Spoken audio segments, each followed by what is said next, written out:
who's the prettiest, who's able to get people to want to do things for her, who's able to get people to fall at her feet because she's so charming. Who's the most Princess Diana of them all? Sips of seltzer. So I want to share this clip. I know I'm ready to lay down. I want to share this clip. Not even a clip. It's a post from SZA, and I'm gonna tie it in with this whole thing with Tory Lanez and SZA real quick. Actually, it's two things I'm going to share. So it says from SZA, she says, "We love a girl's girl." SZA defends Megan Thee Stallion against Tory Lanez and his supporters. I'm actually so shocked at how many people feel comfortable bullying a woman who's been proven to be a victim of assault. The density. So she says the density. I'm so shocked at the amount. Okay, sorry. I'll read it again. It doesn't matter. I'm actually so shocked at the amount of people fully comfortable bullying a woman that's proven to be a victim of assault, like out loud, where other people can see you. Laugh my ass off. You finna be stupid out loud. And let me tell you something. When she posted that, right? If this was before this space got popping, you know what I'm saying, in terms of the content around black relationships, she could post that bullshit. All right, and trust me, don't get me wrong. People that's in that comment section are trying to ride with it and whatnot. This is not about opinions. Man, if you feel as though that he's not innocent and whatnot, okay, that's fine. But the case was always a bullshit case. It is a fact that they never found his fingerprints on the weapons or his DNA on nothing. There was no footage of him ever shooting her. Okay? The story always sounded ridiculous to begin with. Okay? Also, and don't get me wrong, I could be wrong about all this stuff, right? But people would not be getting involved holding press conferences for nothing. Excuse me.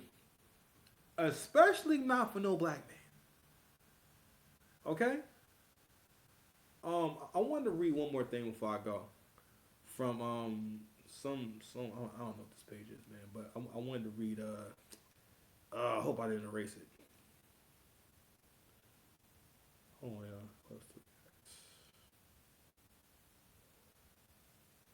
I want to read some of this post real quick. So this is basically a post. I'm gonna read a little bit of it. Let me see, where's my thing at? I'm gonna read the whole thing because it's more so about the comments, right?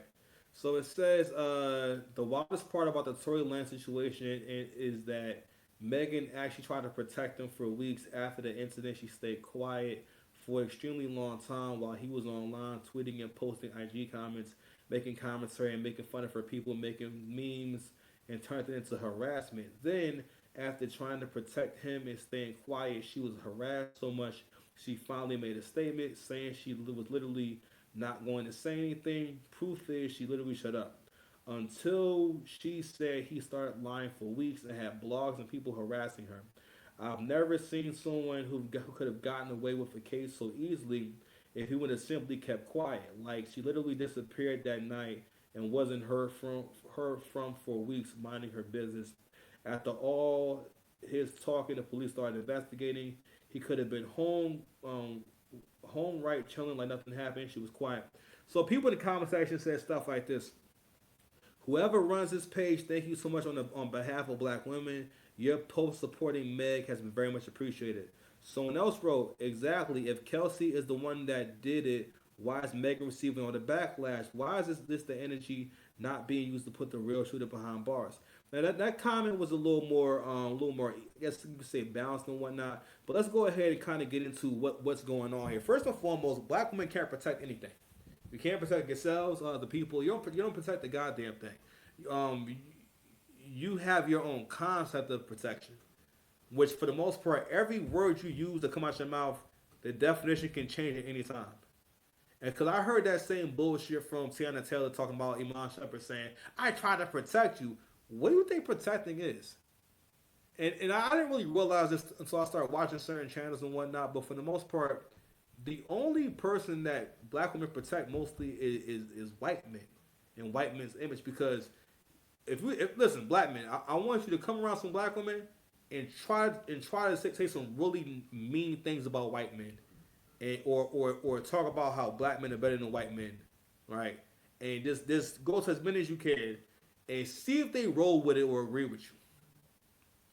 But I bet you've all had experiences where, like, and I never noticed this shit until I started watching I'm sorry, started watching a accountable commentary about like, yo, black women really be upholding Brad's image. Like, they really went all to the point where black women will tell other black women that everything in your life will be better if you get a white man, and that revolves around their idea or their concept of white womanhood, which is that they want everything that white women have, from the hair to her position. Because in her mind, first of all, if she's FBA, oh, well, I'm sorry, all black women have inherited the information, the DNA of thinking that white people's lives are just infinitely better no matter who they are.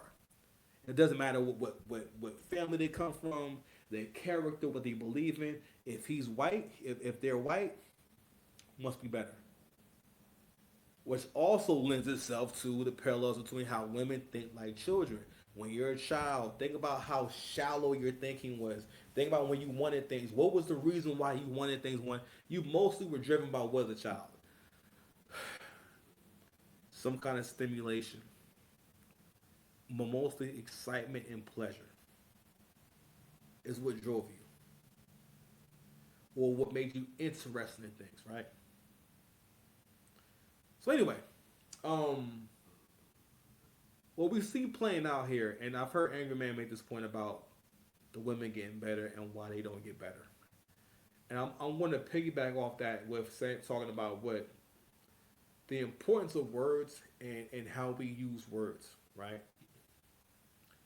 That page is not supporting you. The reason why this case is problematic is because, for one, there's no real actual victim. The original story from what I was told was it always sounded like there, because there was been several iterations of this story.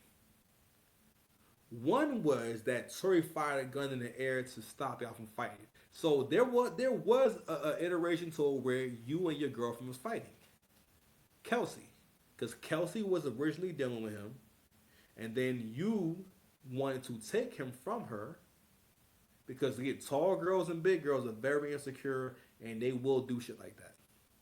They're very promiscuous a lot of times because they're insecure about who they are. Because they understand that when women feel as though they're not men's first choice, they act out in different ways.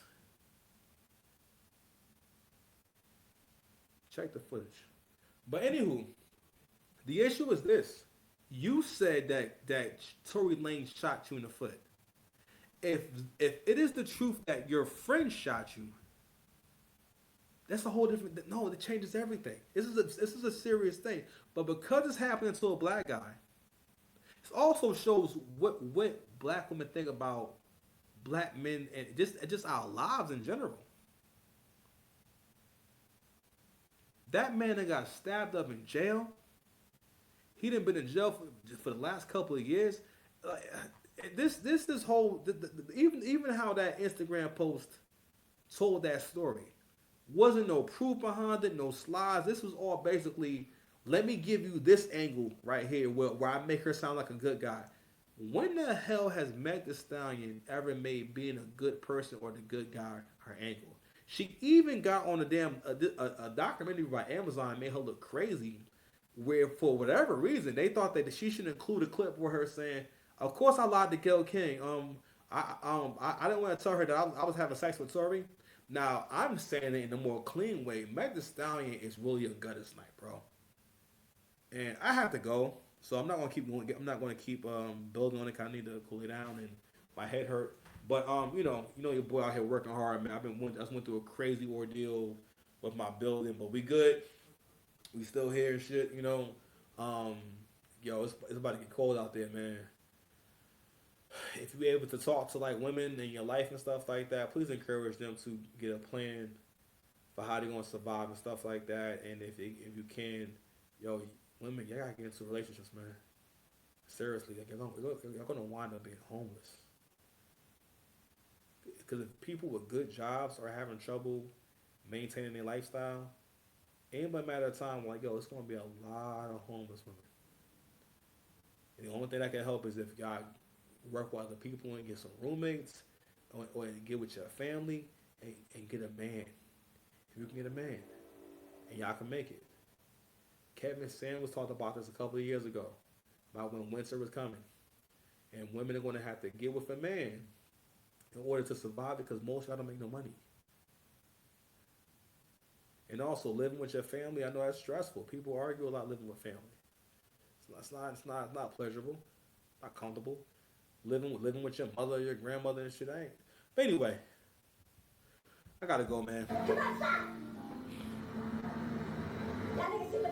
see what they doing out the way? Nigga, I got an army out here. Come outside. You think I have somebody I love in the bricks? All right, man. We out here, baby.